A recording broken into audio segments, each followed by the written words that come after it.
1950 ஆண்டு 12ஆம் மாதம் 12ஆம் தேதி பிறந்த இந்த குழந்தை அபூர்வ நட்சத்திரமாகவே திகழ்கிறது.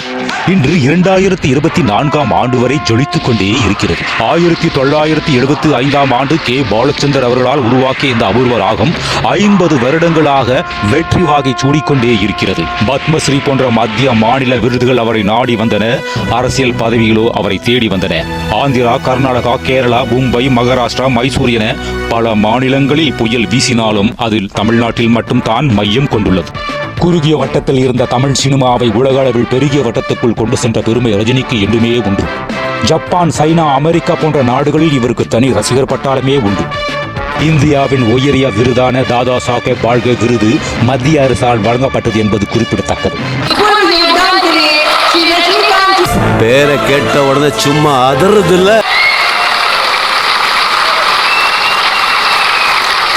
யாரா நீ? பராசக்தி ஹீரோட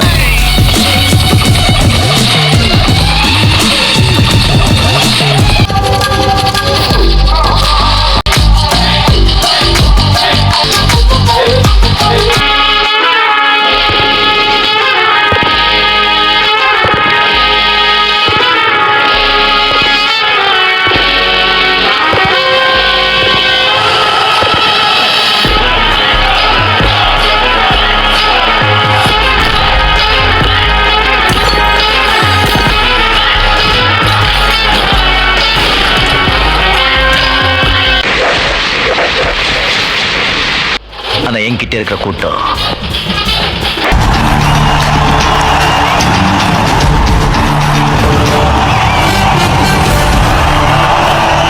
பாலே தானா சேர்ந்த கூட்டம் எந்த தனி சாம்ராஜ்யம்.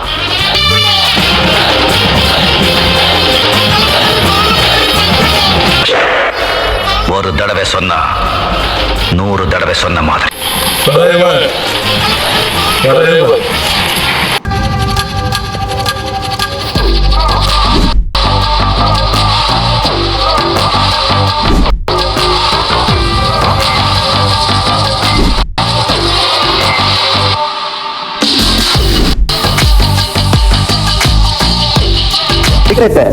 மேல தூக்கி போட்டு லபக்குன்னு பிடிச்சிடணும் வாயால். இப்படியா?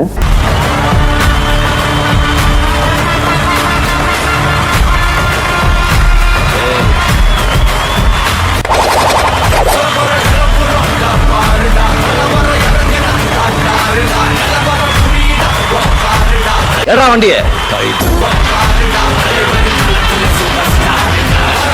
கொலைக்காத நாயும் இல்ல, குறை சொல்லாத வாயும் இல்ல. ஆக மொத்தத்துல இந்த ரெண்டும் இல்லாத ஊரும் இல்ல. தமிழ்நாடு என்ன விதிவிலக்கா? கிடையாது. நம்ம வேலை நம்ம பார்த்துக்கிட்டு போயிட்டே இருக்கோம். அர்த்தமாயிருந்தா ராஜா?